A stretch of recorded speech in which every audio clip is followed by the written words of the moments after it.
অথই পানি জলাবন, নীল আকাশ, পাহাড় ও চোখ জুড়ানো সবুজের সমারোহে অপরূপ সাজে সজ্জিত বাংলাদেশের সবচেয়ে সুন্দর পর্যটন এলাকার নাম টাঙ্গুয়ার হাওর।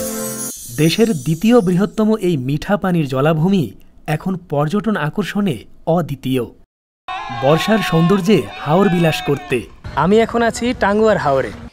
আমি তুহিন। এখানে কি করো? এসেছি বন্ধুদের নিয়ে হাওরে ঘুরতে। 2 দিন 1 রাত থাকবো এখানে। তবে এই সফরে আমার সঙ্গী আরো 9 জন। ইউনুস আলী ওয়াহেদি, বিল্লাল হোসেন, শামীম রেজা, নূর ইসলাম, মিল্লাতি মুহাম্মদ, মীর সাদেক, সুলতান মাহমুদ, আক্তার হোসেন, জাকির হোসেন এবং আমরা দ্য ব্যাকপ্যাকার্স টিম ঢাকা থেকে বাস যাত্রায় সুনামগঞ্জ আর সেখান থেকে লেগুনাযোগে তাহিরপুর ঘাট। টাঙ্গুয়ার হাওরে আসা যাওয়ায় সবাই এই রুটই ব্যবহার করে থাকেন, ফলে তাহিরপুর ঘাটে হাউসবোটের ভাড়াও থাকে বেশ চড়া। কিন্তু আমরা আপনাদের দেখাবো জনপ্রতি মাত্র 3000 টাকা খরচে টাঙ্গুয়ার হাওরে 2 দিন 1 রাত বাজেট ভ্রমণের এক অবিশ্বাস্য চিত্র। এটা কেমন কথা বাবা? খরচ কমাতে আমরা ভ্রমণ করছি ট্রেনে আর হাউসবোট ভাড়ায় গিয়েছি অন্য একটি ঘাটে। কোন কি সত্য? তো চলুন একসঙ্গে ঘুরে আসি টাঙ্গুয়ার হাওরে এক ভিন্ন ধর্মী ট্যুরে।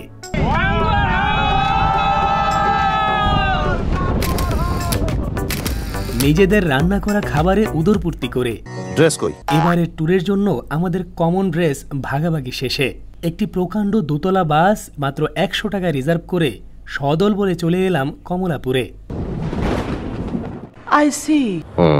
আসতে না আসতেই শুরু হলো বৃষ্টি। সাথে সাথে আমরা একে একে প্রবেশ করলাম কমলাপুর স্টেশনে। আমরা ঢাকা থেকে মোহনগঞ্জ যাচ্ছি হাওর এক্সপ্রেসে করে আর মোহনগঞ্জ থেকে ঢাকা এসেছি মোহনগঞ্জ এক্সপ্রেসে করে। 2 ট্রেনেই আমাদের শোভন চেয়ার ক্যাটাগরির টিকিট মূল্য ছিল জনপ্রতি মাত্র 220 টাকা। হাওর এক্সপ্রেস ট্রেনটি ছিল একেবারে সেকেলে আর অপরিচ্ছন্ন। অপরদিকে মোহনগঞ্জ এক্সপ্রেস ট্রেনটি ছিল প্রায় নতুন এবং বেশ পরিচ্ছন্ন। এটা ব্যাপক ফারাক। সিটগুলো তুলনামূলক আরামদায়ক। যেমন যাই হোক, আমরা সবাই ট্রেনে উঠলাম। ঝুম বৃষ্টির মধ্যে শুরু হলো আমাদের জার্নি বাই ট্রেন আর তারপর ঘুম। ভোর 4টা নাগাদ আমরা নামলাম মোহনগঞ্জ রেলওয়ে স্টেশনে। মোহনগঞ্জ স্টেশন সংলগ্ন মসজিদে ফজরের নামাজ আদায় শেষে আমরা চলে এলাম পাশে থাকা মোহনগঞ্জ বাজারে। কেন? এখান থেকে 2টো সিএনজি ভাড়া করেছি 1200 টাকার বিনিময়ে। গন্তব্য ধর্মপাশা মধ্যনগর ঘাটে। সিএনজিওয়ালাদের কাছ থেকে সময় নিয়ে আমরা চলে এলাম জান্নাত হোটেল অ্যান্ড রেস্টুরেন্টে সকালের খাবার খেতে। খাওয়া দাওয়া শেষে সিএনজিওয়ালাদের বসিয়ে রেখে আমরা একটু বাজারঘাটও করে নিয়েছি। অদ্ভুত ব্যাপার। ফাইনালি আমরা সিএনজিতে উঠে বসলাম আর নেত্রকোনার মোহনগঞ্জ থেকে আমাদের যাত্রা হলো শুরু। যাক, মোহনগঞ্জ থেকে ধর্মপাশা মধ্যনগর ঘাটের দূরত্ব 25 কিলোমিটার। যেতে সময় লাগে কম বেশি 1.5 ঘন্টা। যেতে যেতে রাস্তার দুপাশের দৃশ্য দেখে আমরা মুগ্ধ হয়েছি। আমি মুগ্ধ। আর দেখতে দেখতে মনে হয়েছে সবকিছু নতুন, এটা স্বপ্নের মতো। হাওরের বুক চিরে সর্পিল কালো রাস্তা পেরিয়ে আমরা পৌঁছলাম মধ্যনগর ঘাটে। পৌঁছতেই নৌকার মাঝিরা আমাদের ঘিরে ধরল। ব্যাপার কি বলেন তো? আগেই বলেছি এই ঘাটে পর্যটকদের আনাগোনা তুলনামূলক কম, তাই আমরাও দরাদরি করে সুযোগ বুঝে মাত্র 8000 টাকায় একটি হাউসবোট ভাড়া করে ফেললাম। কোন কি সত্য? সাথে সাথে আমরা বোটে উঠে গেলাম একে একে। এখানে থাকা প্রতিটি বোটের ফ্যাসিলিটি একই রকম। জেনারেটর এবং সোলার প্যানেল আছে বিদ্যুৎ সাপ্লাইয়ের জন্য। তারপরও ভাড়া ঠিক করার আগে ফ্যান, রান্নার সরঞ্জাম, পরিচ্ছন্নতা ঠিকঠাক আছে কিনা চেক করে নিতে হবে। বর্তমানে টাঙ্গুয়ার হাওরে বিলাসবহুল হাউসবোটের ভিড়ে আমাদের এটিকে ট্রলার বলাই বরং শ্রেয় হবে। বিশাল ট্রলার। প্রধান মাঝি হচ্ছে আমি। চঞ্চল ভাই না, তিনি হচ্ছে আমাদের জাহাজের ক্যাপ্টেন। ভাইয়ের নাম কি? মোহাম্মদ রিপন। রিপন ভাইয়ের মোবাইল নাম্বারটা বলে দেন যারা আসবে। 01790700195। মধ্যনগর ঘাট থেকে আমাদের যাত্রা শুরু হয়ে গেল। মধ্যনগর ঘাটের উল্টো দিকে আছে মধ্যনগর বাজার। প্রয়োজনীয় জিনিসপত্র কিনতে পারবেন এই বাজারে। আমরাও কিছু সদাইপাতি কিনে নিলাম এখান থেকে। আপেল কলা নাকি? এবার আমরা ছুটলাম টাঙ্গুয়ার হাওরের দিকে। মধ্যনগর থেকে টাঙ্গুয়ার হাওর যেতে প্রায় 2 ঘন্টা সময় লাগে। সময়টাকে কাজে লাগিয়ে আমরা সবাই মিলে দুপুরের রান্না সেরে নিলাম। 2 দিন 1 রাতের প্রায় 7 বেলা রান্নার জন্য একজন বাবুর্চিকে প্রায় 5,000 টাকা দিতে হয়। অনেক ধন্যবাদ। আর সেই কাজটাই আমরা নিজেরাই করব এই ট্যুরে। নেক্সট। আর এটাই তো আসল পিকনিকের মজা। একদম। একই সাথে টাকাও যাবে সেভ করা। আপনি পাস স্মাইলিং। কেউ ডিম ছিলেছে তো কেউ ডাল ধুয়েছে, কেউ বা আলু কেটেছে, একজন রান্না করেছে আর একজন পেঁয়াজ কাটতে কাটতে ভাব নিয়েছে। মেয়েদের রান্না ভালো হয় না, কারণ তারা আমার মতো সানগ্লাস পরে পেঁয়াজ কাটে না। এটা কেমন কথা বাবা? গ্রাজুয়েশন কমপ্লিট করেছি। মানে কি বলবো, যাই হোক। রান্না শেষে বিশাল জলরাশিতে বেশ রিল্যাক্সে আমাদের সময় কাটছিল।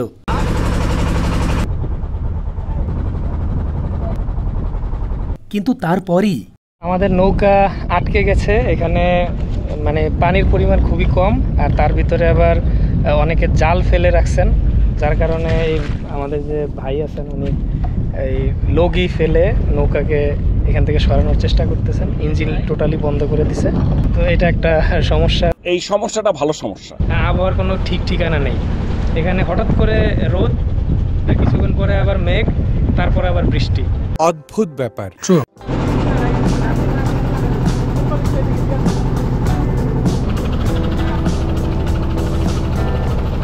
যেতে যেতে অপলক নয়নে দেখেছি হাওর তীরের গ্রামীণ জীবন।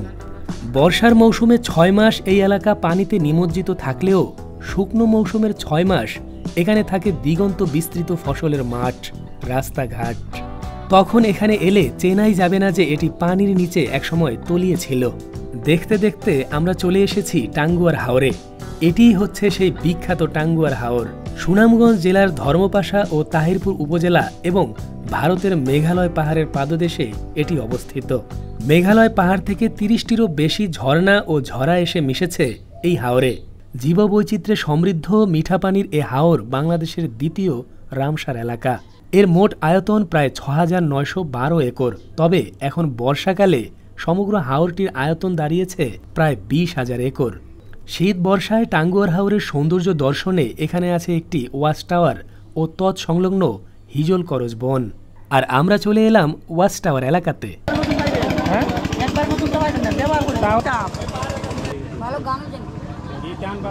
টলটলে পানি দেখে লাফ দিতে আর তর সইছিল না আমার। সেটা কোনোদিনই পারবে না। কি বলছো তুমি? ইয়েস। ভাইরে ভাই, পানি যে ঠান্ডা।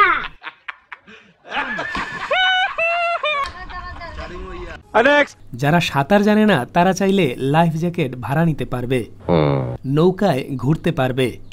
আর আমাদের মতো সাঁতার জানা থাকলে জলকেলি করতে করতে ওয়াচ টাওয়ারে পৌঁছতে পারবে। আমি যাব না। অনেক ধন্যবাদ। ওয়াচ টাওয়ারের উপর থেকে মেঘালয়ের পাহাড় আর টাঙ্গুয়ার হাওরের সাথে মিলেমিশে একাকার হিজল করজ বনের দৃশ্য দর্শন ছিল বেশ মনোলোভা।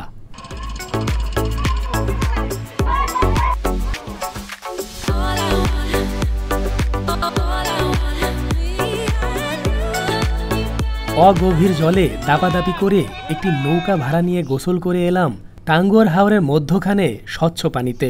জোহরের নামাজ শেষে মনোযোগী হলাম দুপুরের পাতে। এবার আমাদের গন্তব্য ট্যাকের ঘাটের উদ্দেশ্যে।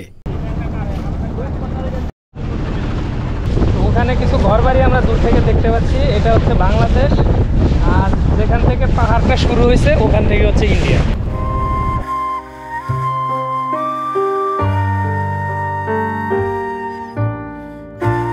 ওইটাই হচ্ছে সেই ট্যাকের ঘাট। আমরা এখন ট্যাকের ঘাটে আছি, আর এখান থেকে আমরা অটোতে বা বাইকে করে যেতে চেয়েছিলাম আমাদের স্পটগুলোতে। কিন্তু এখানে যারা ড্রাইভার আছে খুব বেশি ভাড়া তারা দাবি করে, একটু যাচাই বাছাই করে নিতে হবে। আমরাও সে চেষ্টাই করছি। আমরা ওখানে যে ঘাটের কাছে যে বাইক এবং অটোগুলো আছে সেখানে আমরা অত্যাধিক ভাড়া আমাদের কাছে চেয়েছে, সেজন্য আমরা একটু সামনে এগিয়ে যাচ্ছি এবং ওই বাইকারগুলো কিন্তু আবারও আমাদের সামনে চলে আসছে। এবং আমরা যে ভাড়ায় ওনাদের সাথে কন্ট্যাক্ট করছি, ওনারা আমাদের সাথে অনেক কাহিনী টাহিনী করে অলরেডি রাজি হয়েছে আর কি। পার গাড়ি 300 টাকা করে। আমরা আজকে 4টা স্পট দেখব এখান থেকে এই বাইকে করে। আমরা যাচ্ছি এখান থেকে 12 কিলোমিটার দূরে জাদুকাটা নদীর তীরে অবস্থিত শিমুলবাগান ও বারিক্কা টিলার দিকে। যেতে যেতে দেখেছি মেঘে ঢাকা পাহাড়, সবুজ ফসলের মাঠ, পাহাড়ি ছড়া, আরও কত কি।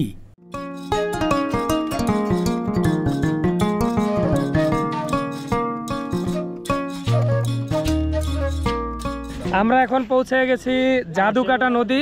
ওই যে যে দেখা যাচ্ছে সবুজের সমারোহ, ওটা হচ্ছে আপনার শিমুলবাগান, যেখানে বসন্তকালে একেবারে লালে এবং সবুজে একাকার হয়ে যায়। এখন অবশ্য বর্ষাকাল যেহেতু, এই জন্য ওখানে এখনও আমরা পাবো না ফুল, কিন্তু তারপর আমরা যেহেতু একটা ফেমাস প্লেস সেজন্য দেখতে এসেছি। আর জাদুকাটা নদী হিসেবে এটা পরিচিত হলো, এটা কিন্তু জাদুকাটা নদীর একটা শাখা। মূল জাদুকাটা নদীটা কিন্তু এখান থেকে দেখা যাচ্ছে, ওই যে যে সাদা রেখাটা দেখতে পাচ্ছেন, এটাই হচ্ছে সেই জাদুকাটা নদী।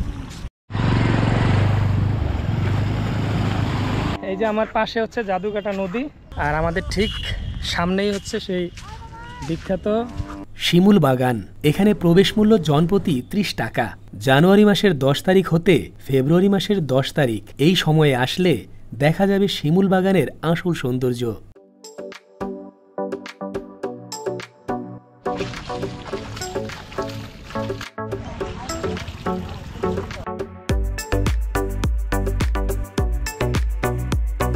এবার আমরা যাচ্ছি বারিক্কা টিলা দর্শনে।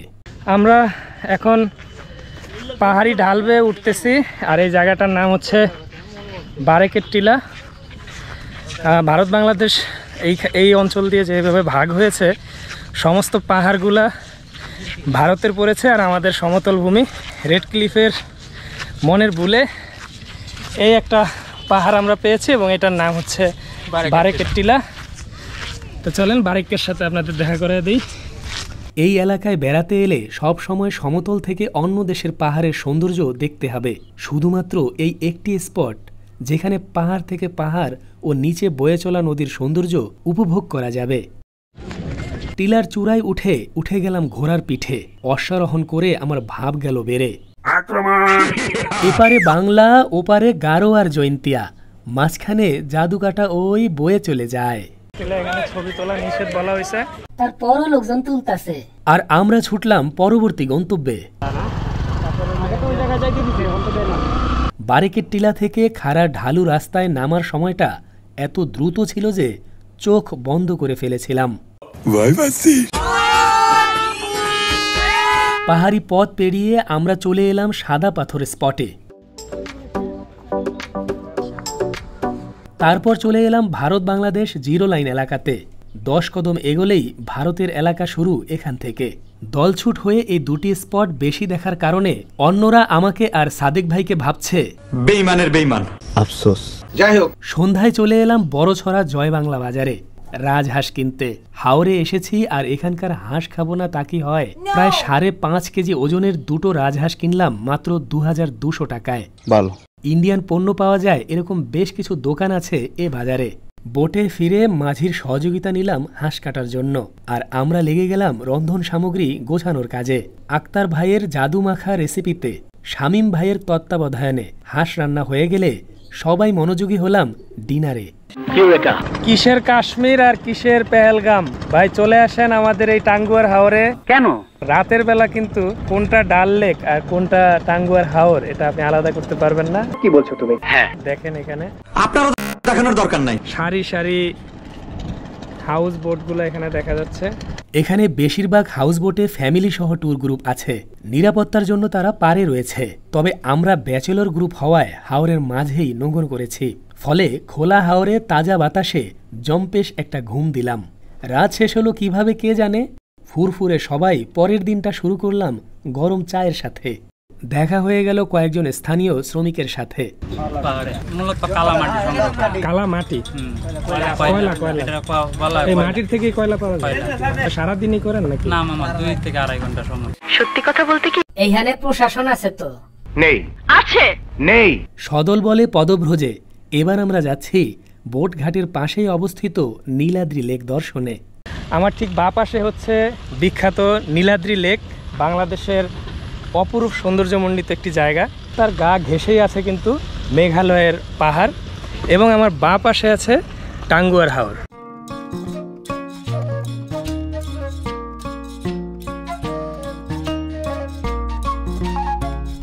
ভালো করে মাঞ্জা মেরে লই, ওই এবার ছবি তুল।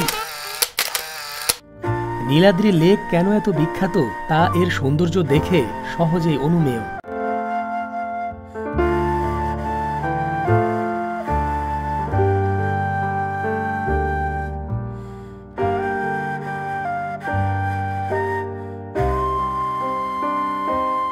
বোটে জেনারেটরের পাওয়ারে মোবাইল চার্জ না হলে চিন্তা নেই। ট্যাকের ঘাটের হাটে থাকা বেশ কয়েকটি দোকানে মোবাইল চার্জ দেওয়ার ব্যবস্থা আছে। হাওরে এসেছি আর এই জলাশয়ের মাছ খাবো না তা কি হয়? ঘাটেই স্থানীয় জেলে ও পাহাড়ি গারোরা নিয়ে আসে নানা ধরনের মাছ। আমরাও দরদাম করে বেছে বেছে কয়েক পদের মাছ কিনে নিলাম। বোটের পাশেই এক বাড়িতে মাছগুলোকে দিয়ে দিলাম কুটে দেওয়ার জন্য। আর মাছ দেখে বললাম, সঠিক বলেছেন। খাওয়া দাওয়া সেরে এবার চললাম লালঘাট ঝর্ণা দর্শনে। গতকাল আমরা গিয়েছি পূর্ব দিকে জাদুকাটা নদী, শিমুল বাগান আর বারিকা টিলা দর্শনে। আজ যাচ্ছি পশ্চিম দিকের দুটি দর্শনীয় স্পট ভ্রমণে। বাইক প্রতি ভাড়া লেগেছে 200 টাকা করে। এভাবেই আমরা ঢাকা থেকে আমাদের ভ্রমণ পূর্ব প্ল্যান করে এসেছি। জানা না থাকার কারণে অনেকেই এই স্পটটা দেখতে আসেন না। এরকম কোনো কিছুই না। আমরা এখন চলে এসেছি সুনামগঞ্জের একটি পর্যটকপ্রিয় স্থান লালঘাট ঝর্ণাতে। পানি কিন্তু ভীষণ ঠান্ডা। এখান থেকে একদম ওই পাহাড়ি ছড়া থেকে পানিগুলো আসতেছে 5-6টা পাইপের মাধ্যমে এসে এখানে একটা ছড়ার মতো তৈরি হয়েছে, অনেকটা ছোট খালের মতো। খুবই সুন্দর একটা জায়গা। আর ইন্ডিয়ার থেকে কিন্তু পানিতে ভেসে আসতেছে এই পাথর।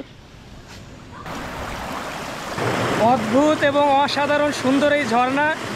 পানির যে শব্দ আপনারা শুনতে পাচ্ছেন, এই পানি কিন্তু আসতেছে একেবারে সেই পাহাড় থেকে। এখান থেকে আমরা খালি চোখে একটা ঝর্ণা দেখতে পাচ্ছি, একদম পাহাড়ের চূড়া থেকে কিন্তু সেই ঝর্ণাটা আসতেছে।